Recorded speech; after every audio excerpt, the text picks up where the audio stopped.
Hey guys, and welcome to the channel. My name is Nick O'Leary. Now today in this episode 2, we're having a look at some troubleshooting steps that you can take if you're having problems with Apple CarPlay. Now in episode 1, the episode before this, we looked at connecting it for the very first time. But if you know all about Apple CarPlay and you don't have any problems, check out part 3, which I will be making, will be some tips and tricks on Apple CarPlay specifically.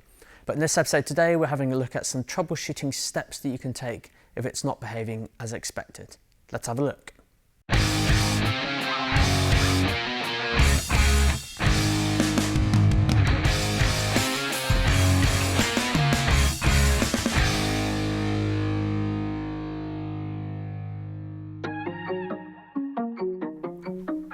So you've seen Apple CarPlay before in videos and want to make use of it. However, no matter what you try, it's just not working.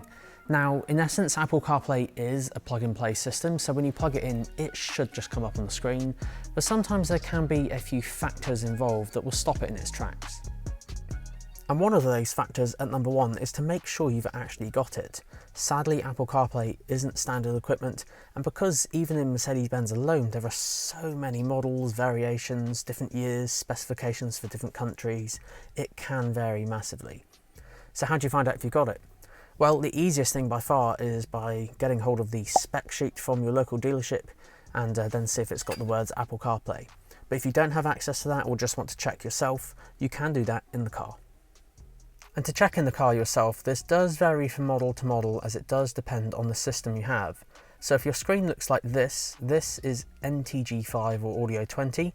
Quite simply press Tell twice, spin the center wheel round, and if you have Apple CarPlay, it will be listed here. However, if your screen looks like this, also known as NTG 5.5 or Command, press the home button, spin the wheel around to connect, and then go down to Apple CarPlay in this list, and again it'll be there if you have it.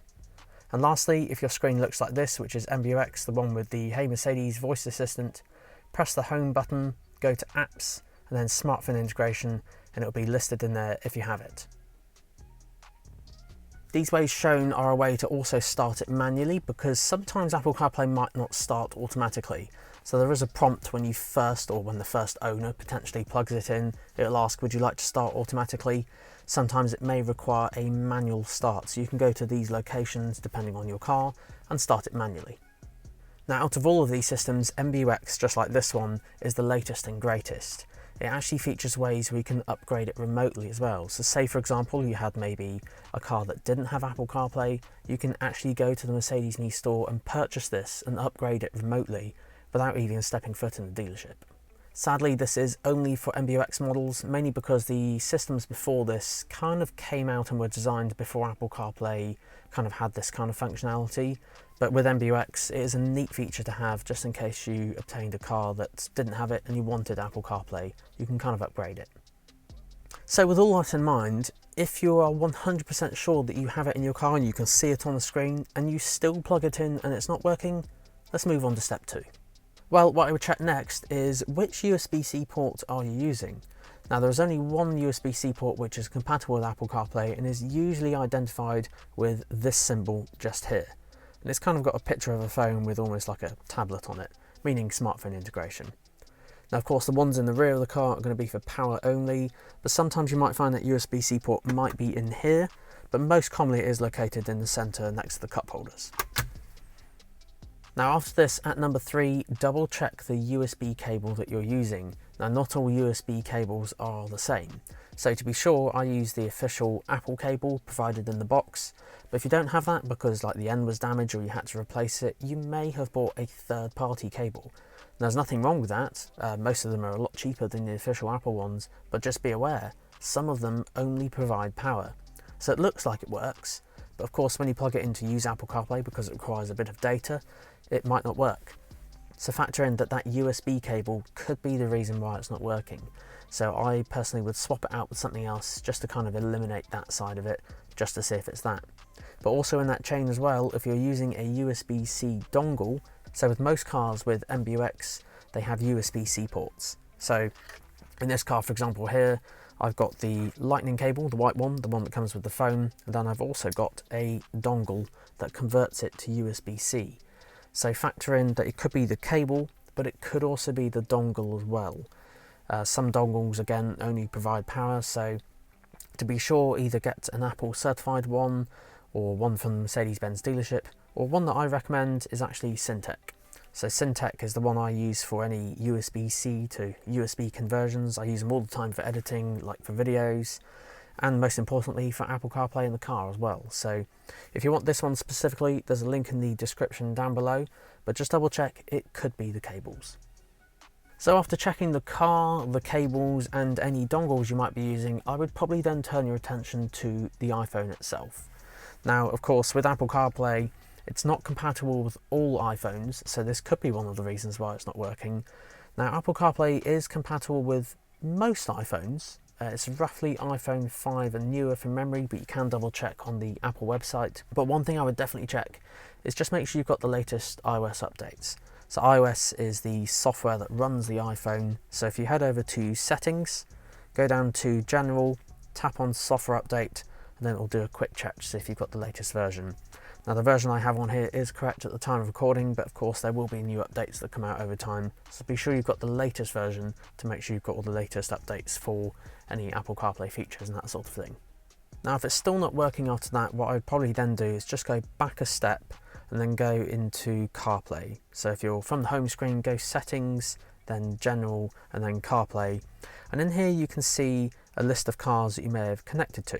So for example, I've got the MBUX 21131, which is this car here, which I was connected to. If for some reason it's not working, you can delete that pairing and start again fresh.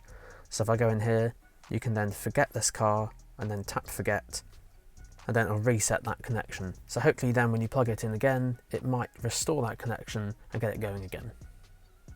And while you're here as well, also double check the Siri settings. So for example, if you have Siri, the voice assistant on Apple products, Apple CarPlay uses Siri very heavily, so it's very well integrated into the CarPlay experience. So if you have Siri off, it probably won't even launch, so this can be a reason. So if you keep pressing the back button, or if you're on the home screen, just press the settings, go down to Siri and search, and just make sure you've got Siri enabled. As I said, otherwise it won't work. Now another thing to try is just literally the process of elimination. Just try a friend or family member's phone if you have access to one, plug it in and see if that comes up, because then you know if it's the phone or not. Because sometimes it could even be the connectors on the bottom of the phone. I have seen in some cases before where a case, like a third-party case, is actually stopping the lightning port connectors touching properly. So they touch enough to charge, but it's not pushed in fully enough for it to use Apple CarPlay. So it can be something as simple as a case sometimes as well. Also, I guess one last thing to try with the phone as well is to just turn the whole thing off and then turn it all back on. So with the latest iPhones, you have to hold the power button and the top left volume button. So if you do this, then you can just slide that off and then turn it back on and see if that restores it. So if you've tried all of the above and it's still not working, what I would then suggest is to turn your attention back to the car.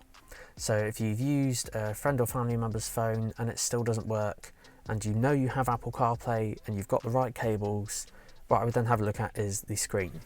So in this instance, what I would then try is a software reset, just to see if that clears any Apple CarPlay kind of configuration profiles or something similar.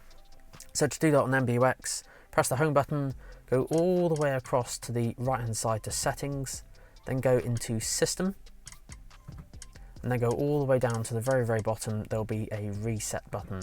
Just be aware that when you do this, it will restore everything to factory settings. This includes things like profiles, ambient lighting, phones, so you'll have to obviously connect your phones back up via Bluetooth again, sat-nav destinations, and of course the time and date, and maybe even the units as well.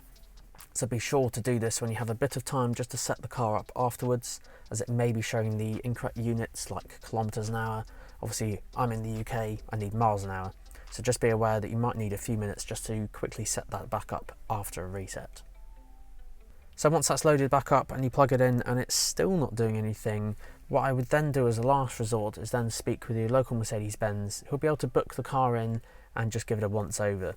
And now of course this would need to go into a Mercedes-Benz dealership and they'll kind of plug it in and do some diagnostics in the workshops, but hopefully it doesn't come to that. Hopefully some of the steps that I've gone through today will help sort it out, because as I said, it can be as simple as a case that's stopping the connector from going in, or sometimes even just the cable or the USB-C cable as well. And quite commonly as well, as I said at the very start, it's not always on every single car, Apple CarPlay, because it came out in, I think it's roughly 2014, 2015, so if you have a car before that, then no, naturally it won't have it, because that's when Apple CarPlay came out. But of course it's not standard equipment, so it can be any one of these things, but hopefully some of the steps today have helped. So hopefully you can then get on to the next video, which will be the tips and tricks for Apple CarPlay. And there we go guys, that concludes this week's video on troubleshooting Apple CarPlay. As I said, hopefully one of these steps has helped get it going, and then you can enjoy the tips and tricks video which I'm currently in the process of making, which I will link here when it's done. But again, thanks for watching. Do hit that like button and do hit that subscribe button so you can be notified when I upload a new video. And again, huge shout out to Sandown Mercedes-Benz for providing this awesome EQC here today, which to be honest I wouldn't actually mind myself. It's on my Christmas list for sure. But again, see you next week guys.